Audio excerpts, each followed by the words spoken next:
नमस्कार। समंदर पियासा है, जिसके लेखक हैं शिवदत्त। आज मैं इस पुस्तक की समीक्षा आपके समक्ष रखना चाहूँगी। पुस्तक की समीक्षा करते हुए इसका शीर्षक मैंने दिया है पाठक से लेखक की यात्रा के पंच महाभूत। 136 पृष्ठों की इस पुस्तक में 40 सजीव संस्मरण, जिसमें यात्रा वृतांत शब्द चित्रों का भावपूर्ण वर्णन किया गया है। 41वें क्रम में परिशिष्ट देकर जो बातें लिखी गई है वह पुस्तक को अपने आप में अशेष बनाती है। लेखक की लेखनी धारदार है, प्रतीकात्मक शैली में लिखी गई यह पुस्तक पठनीय है। धरती की कोख से जैसे अन्न, स्त्री की कोख से संतान और पाठक की कोख से लेखक का जन्म होता है। पुस्तक में आपने परीक्षित रूपी लेखक के जन्म प्रसव काल का जो वर्णन किया है वो संवेदनाओं का ज्वार सा है। पुस्तक का अंश यहाँ देना चाहूंगी, जिसे स्व अर्जित डेविल काल कहता रहा हूँ। अपने ही भीतर कुछ हलचल महसूस हुई थी। यों भी वह कोई साधारण समय नहीं था। निर्मल जी का 11वां विसर्जन पर्व था, जिस विचार ने 26 अक्टूबर 2005 को लोधी रोड के शमशान घाट के बाहर खड़े जलते हुए गर्भ धारण किया था। वह परीक्षित के रूप में जन्म लेने को बेताब था। प्रसूता और दाई स्वयं ही था। सफेद कागजों का पलंग तैयार था। काली शाही की दवात, फाउंटेन पेन, प्रसव को सुलभ बनाने वाले सभी औजार, गाज, मलहम, पट्टियां टेबल पर रखी हुई थी। यह आपके लेखन की उम्दा प्रतीकात्मक शैली, जिसमें संवेदनाओं का ज्वार है। लेखक के जन्म का तामझाम इसमें वर्णन हुआ है। आपने पृष्ठ 131 पर इसे और भी पुख्ता रूप से प्रमाणित भी कर दिया है। अर्धनारी पुरुष सा पाठक, जिसके भीतर भी कहीं न कहीं लेखक सृजन करता छिपा रहता है। लेखक ने जो यात्रा संस्मरण लिखे हैं उनके लिए यह कहूंगी कि फिरते फिरते दश्त दीवाने कहीं खो गए और शब्द शजर हो लिए। फिरते फिरते दश्त दीवाने कहीं खो गए और शब्द शजर हो लिए। पुस्तक का प्रत्येक शब्द चित्र या अध्याय भाव तरंगों का गहरा समुद्र है। उसकी हर छोर अंतस को हरियल कर देती है। लेखक और पाठक का संबंध घनिष्ठ आत्मीयता लिए हुए होता है, पिता पुत्र जैसा। ब्रह्मा वृहत दिखते हैं। वृद्ध होते हुए भी जो सृष्टिकर्ता कहलाते हैं, वे विष्णु पालन कर्ता के नाभि कमल से उत्पन्न हुए हैं। समुद्र पियासा है। जब मैंने इस पुस्तक को पढ़ना शुरू किया तो एक के बाद एक भाव चित्रों को अविरल पढ़ती गई। उसके भावों को अपने भावों में उतारती चली गई। लेखक के पास भावों और शब्दों की पूंजी होती है। लेखक को एक अच्छा पाठक होना ही शोभा देता है। यदि लेखक अच्छा पाठक है तो सोने में सुहागा, रत्नों की खान जैसा सौभाग्य उसके साथ जुड़ जाता है। लेखक ने स्वयं को 30 मार्क का पाठक होने का दावा किया है इस पुस्तक में ही। निश्चय ही वे एक श्रेष्ठ पाठक हैं। अनुभव आधारित इन लेखों में आपने जो लिखा है उसमें मैंने यह पाया कि लेखक और पाठक भी एक साधक के रूप में ही होता है। पढ़ना लिखना भी एक तपस्या है, साधना है, जिसके लिए आपने एकाकी समय को चुना। वो समय रात्रिकालीन 2 बजे का, जो कि पुस्तक पारायण का समय रहा। अन्य साधक ब्रह्म मुहूर्त में उठते हैं। पाठक साधक का समय इससे भिन्न होना समीचीन ही है। लेखक बनने से पूर्व पाठक साधक बनना श्रेष्ठ लेखक या सृजनकर्ता को जन्म देता है। आपने लेखक और पाठक के समागम को ही एक सत्संग और उस स्थान को आपने तीर्थ स्थल की संज्ञा दी जो उत्तम है।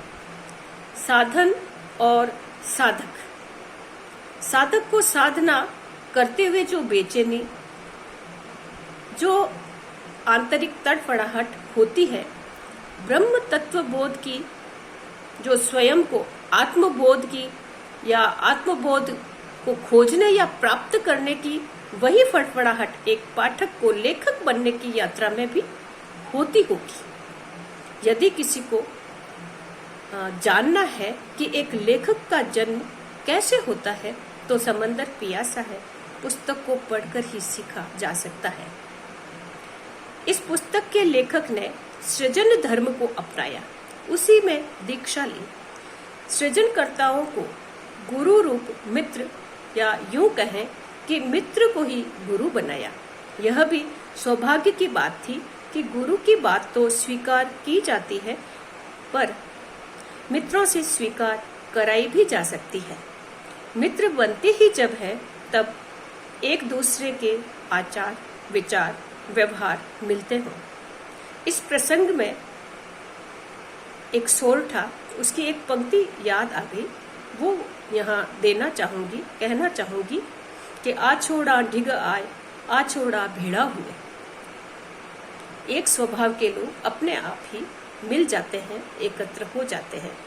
जू सागर में जाए रणे नदी जड़ राजिया। नदी का स्वभाव ही है कि वो सागर से मिले बिना नहीं रहती। तो ये मित्रता का एक उदाहरण और आचार विचार एक होने से किस प्रकार आपस में मित्रता का भाव या मित्रपन हो जाता है। मुझे लगता है कि सामाजिक संबंधों में लेखक को मित्रता का संबंध ही रास आया। आपने उसे पूरे उत्साह से जिया भी है। उन्हीं मित्र गुरुओं के बताए मार्ग पर चलकर जैसे तत्वबोध को प्राप्त कर व्यक्ति अमरता पा जाता है, वैसे ही आपने पुस्तक में इस मित्रता के संबंध को अमर बना दिया है। पाठक की यदि कोई सराहना कर दे तो वह उसके लिए नोबेल पुरस्कार जैसा काम बन जाता है। नोबेल पुरस्कार से वो तारीफ, वो प्रशंसा कम नहीं होती। लेखक ने क्या खूब लिखा है। जब कहीं यात्रा पर जाते हुए कोमल कोठारी जी के द्वारा यह कहना कि बिज्जी तो वहीं रहे, बीच में शिवदत्त को बैठने दे, तेरे जैसे कीड़े मकोड़े लेखक तो बहुतेरे मिल जाएंगे, पर इनके जैसे विलुप्त प्राय दुर्लभ होती जा रही साहित्य के पाठक रूपी प्रजाति के इस प्रतीक को सहेज कर रख। निश्चय ही वो भी बिज्जी जैसे लेखक के लिए कह रहे हैं। शिवदत्त का जैसा पाठक साहित्य को कहाँ मिलेगा। सही कहा है और सही लिखा है। आपने कवि सम्मेलन में किस प्रकार सुधी श्रोता के रूप में छाना चुपता हाथ जड़िया वाली उक्ति को पकड़ लिया था और कवि महोदय को एकांत में गलती का एहसास भी करवा दिया। हवन करते हाथ जड़ना होता है। लेखक ने पाठक के विषय में क्या खूब लिखा है कि पाठक भाषा का दास होता है, पाठक याचक ही होता है। उसके जहन में कौन सी जिज्ञासाएं करवट ले रही है, वे सूक्ष्मदर्शी सृजक से कहाँ तक छिपी रह सकती है। फिर बिज्जी तो औढ़दानी है। पूरी पुस्तक अपने आप में रेखांकित करने जैसी है। किस अध्याय की बात नहीं की जानी चाहिए या किसे सामान्य समझकर रेखांकित न किया जाए। आपने मालचंद तिवारी जी द्वारा लिखी बोरुंदा डायरी के समर्पण का जो वर्णन किया है वह एक श्रेष्ठ पाठक की मर्मस्पर्शी भावना है। मालचंद जी ने भी जिस प्रकार लेखक को पाठक के रूप में परखा वो उल्लेखनीय है। बोरुंदा डायरी वे शिवदत्त जी को समर्पित करेंगे। इस पुस्तक के लेखक को, जो कि पहले पाठक हैं, लेखक के द्वारा कारण पूछे जाने पर कैसा सहज, सटीक और कितना पारदर्शी जवाब आता है।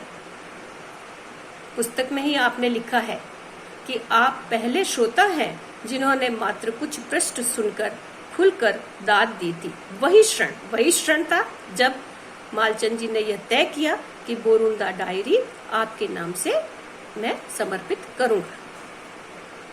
बोरुंदा डायरी के प्रकाशित होने की खबर मात्र से ही लेखक को जो खुशी मिली, यात्रा संस्मरण में यात्रा का भाव, मन का उतावलापन शब्दों में बयां करना कितना कठिन है। प्रथम पृष्ठ पर स्वयं के साथ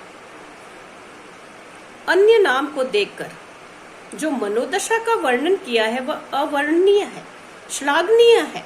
साझा समर्पण को ऐसे स्वीकार किया जैसे अन्याय होते होते न्याय हो गया।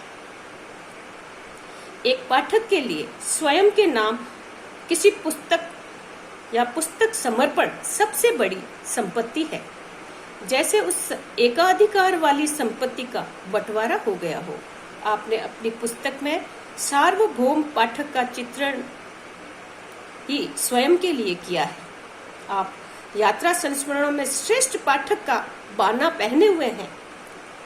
लेखक का रूप तो स्मृतियों का स्मगलर व समुद्र पियासा है।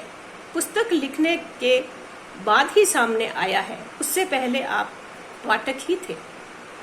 सुख और दुख तो भाव है, उनको तोला कैसे जा सकता है। मन को समझाने के दाव पेच, अटकलें भी आपने खूब लगाई है। आप पाठक से पहले महामानव भी तो है।